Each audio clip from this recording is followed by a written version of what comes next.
And just like that, guys, it's still April 28th or 9th. It's still the same day we've been doing the tires. Yes, that is still snow in those trees. We still have snow, and there's still water laying in the fields. We're still quite wet. It's cool. There is starting to be some green grass coming in the ditch, but that's about it. And I'm heading out with the very first load of spray for the 2023 crop season, and I'm absolutely stoked to do it.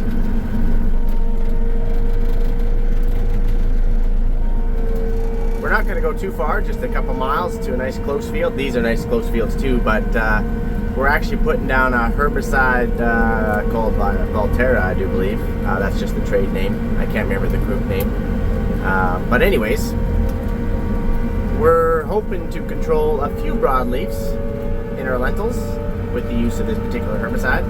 It's one that has to go down probably about a week to 10 days prior to seeding those lentils. So that's what we're going to go do that right now. It might be a little too wet, but we're about to find out.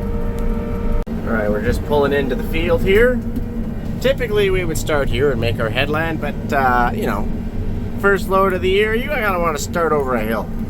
You never want to start by the road, ever. So we're just going to go up over this hill. Oh, a little soft. We just found a soft spot. See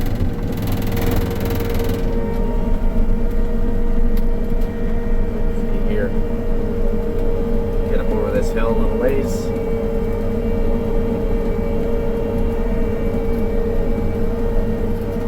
I know. We actually have a little bit of water laying around, right? So foreign. Never seen that before.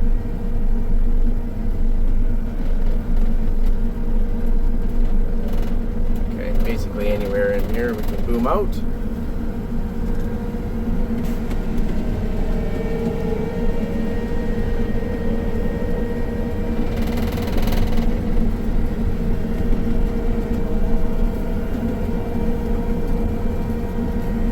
Sure, right here.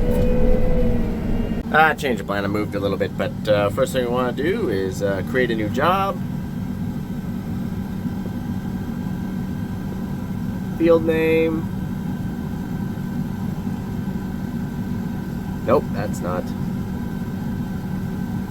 Oh my goodness. There we go. That's what I'm looking for. And then I always like to I like to put as much information on here as I can. What's the date today? April. I'm gonna run out of room. 28th. Sure. Good enough. Gallons.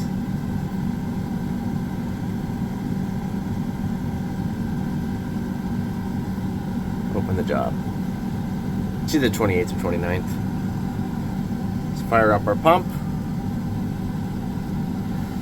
Okay, so we do have a recirc kit put on this sprayer aftermarket, so we'll use that here pretty quick.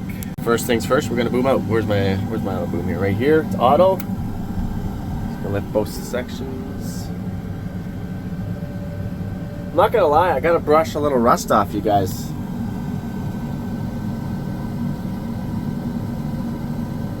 Nothing like having an audience for the first load of the season. But that's how we roll.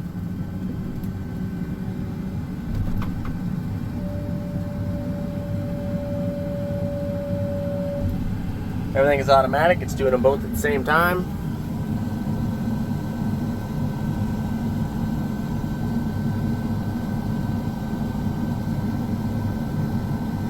This is 120 feet. Yes, you can get dual fold. So this is a tri-fold, obviously. Folded 3 times. Or there's 3 sections of boom. I prefer a dual fold boom. Less maintenance, less, you know, typically it's easier to work with. And you can get dual boom into 135 foot factory, I do believe, and also 132. I think there's a 132 and a 135. Anyways, we do not have that. Maybe it would be on our bucket list if we got some new ones. We would go with those size of booms. So let's refresh our tank to full. 1,600 gallons. We're gonna recirc. So recirc means we're literally just pumping it out of the tank, through the booms, back to the tank, out of the tank, through the booms, back to the tank. So that way when we actually turn on our master switch, we have spray right at our boom tips. Make sense? Makes sense. If you didn't, and we haven't on these sprayers before, is you would always have to run out about 25 to 50 gallons to get the chemical out of your tank out to the end of your boom, right? Because you just got water in those booms. And the last thing you want to do is start your headland, because it will take like a quarter mile to finally get, at 15 miles an hour to finally get your chemical out of your booms. Then you absolutely killed nothing, because you just put water on the ground. So we're recircling. Alright, we're just going to take a quick peek. Pardon the wind. Look at these rocks. This is gravel underneath the ground those gophers found. We're sitting on money if you're up in northern Saskatchewan where they don't have it. We're just making sure, okay, we got a leaky one right there. Making sure everything looks okay. Good enough, let's start cracking. We just started going, but we got 1, 2, 3, 4, 5, 6, 7. We got a bunch of stuck poppets. So when you see the number 28 and 29, that means it's nozzle number 8 and 29. So it starts at 1 at that side, and it goes to 72 on that side. So that's how you know. So I'm gonna take a picture of that, start working on some of those. Oh, we pretty much don't even have to count them. Leaking, dribbling, leaking. There's your sign right there.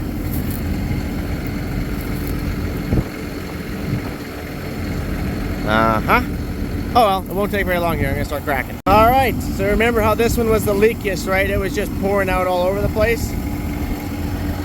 Well, we stopped it. Okay, we got a dripper here. We got 3 more drippers there. I'll show you how you do this. So, first of all, you need a good old rusty pair of needle nose. And here, I guess we start from scratch. You gotta pop this off. There we go. Just get that out of the way. And then, if this would come off, no it won't. So then you take your rusty pair of needle nose. Oh, sorry about that. You hold right there, and with your other hand, you break this one loose.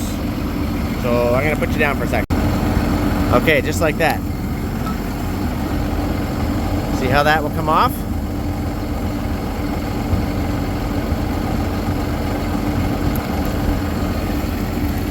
So here's this poppet. Right there. It's just a little sticky, so you can actually pull it right out of there. Take a look inside. Looks nice and clean. Sometimes it can get full of fungicide or a gunk or something in there.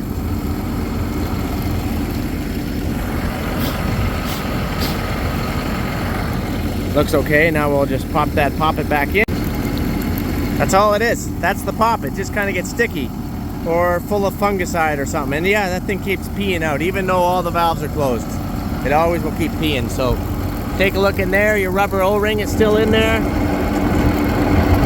That brown one, don't want to lose that. And then we're gonna just jam this thing in there really good and tight.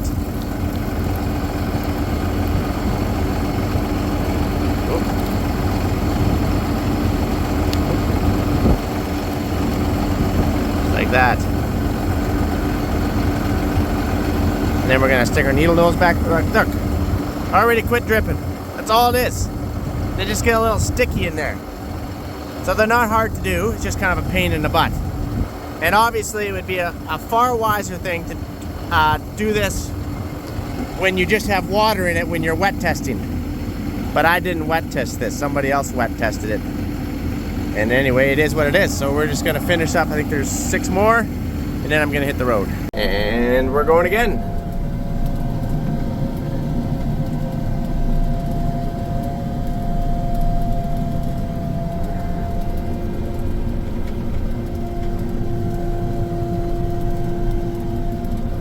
So we're spraying this stuff at 10 gallons an acre.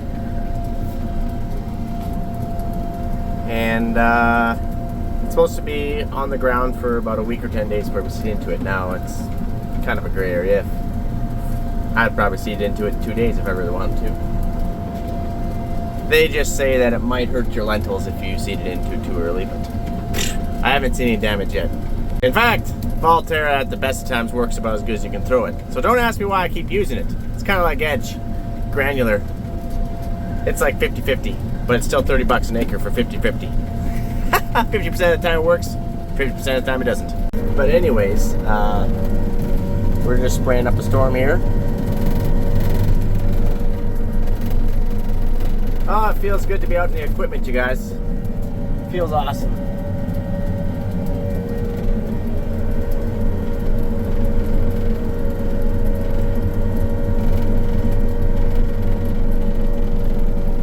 What is this water laying around out here? Never seen such things. It's a great feeling. Having some water in the fields. Water brings water. I'm excited. It's going to be a good year.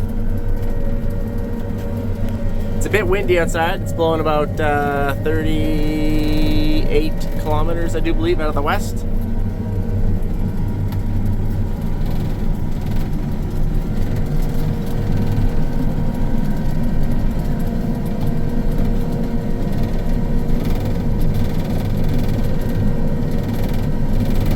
You might be asking yourself, Mike, how fast do you guys spray? Not very fast. About 15 to 17 miles an hour, give or take, depending on wind. Wind can either work with you, it can be your friend, or it can be your enemy. It's going to be one or the other. So I'm going around these power poles. You can clearly see that we farmed through that last year. We got water in it this year. Shut the sections off so I don't spray the water.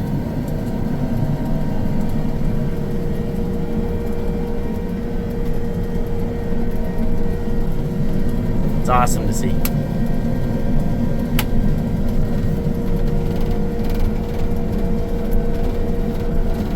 Going around one slough with one wing, and the other wing on the other side touches another slough. Kind of reminds me of farming up north last year. So my rule of thumb is, if your boom, because I was making my first round heading that way, right? But if your boom touches another slough, you make a figure eight, you go all the way back around it. And then if that boom touched that slough, which it wouldn't, but if it did, then I would go around that one and then continue on around this one. Problem was, when we were up north last year, the booms kept touching so many sloughs, you would end up, you're still trying to make your first round and you do about 200 acres. Because you just ended up in out in the middle of the section somewhere.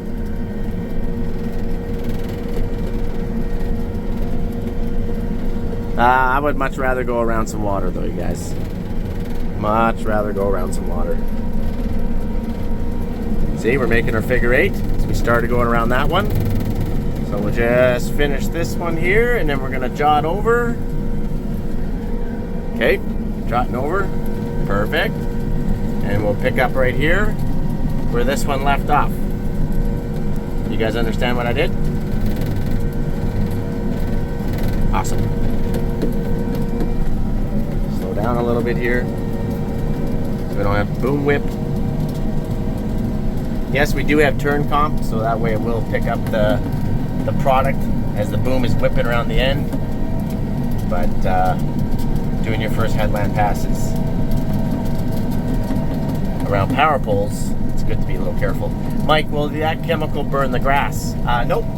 Nope, this stuff is designed for broadleafs, not grassies.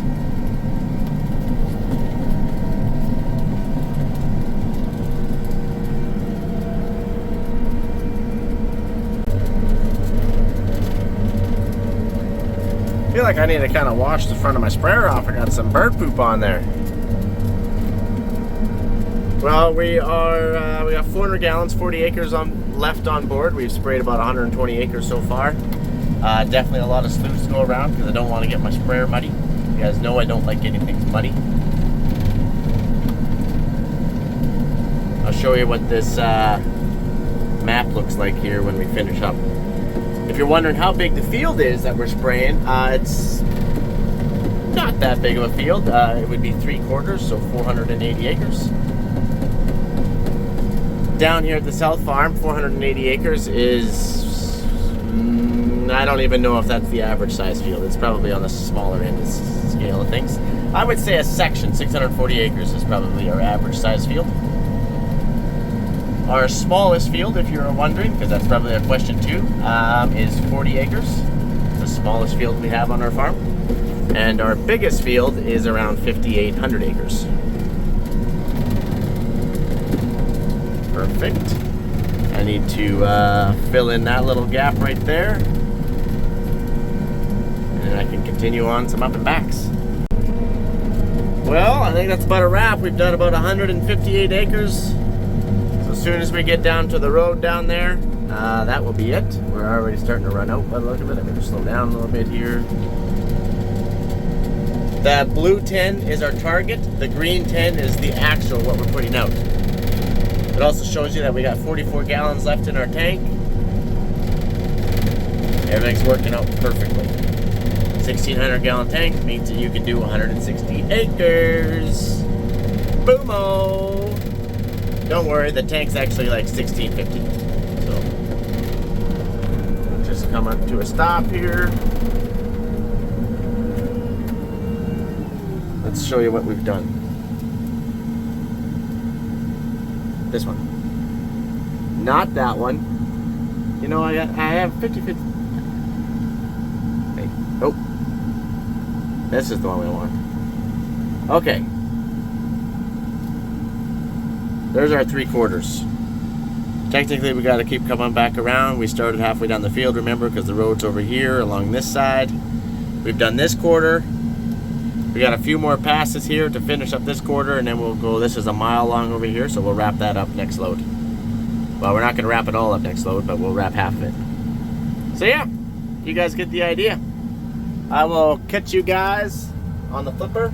It's kind of exciting to get out here and get in the field, even if I'm not feeling well yet and the whole crew's sick. But that's how it goes. Adios, amigos.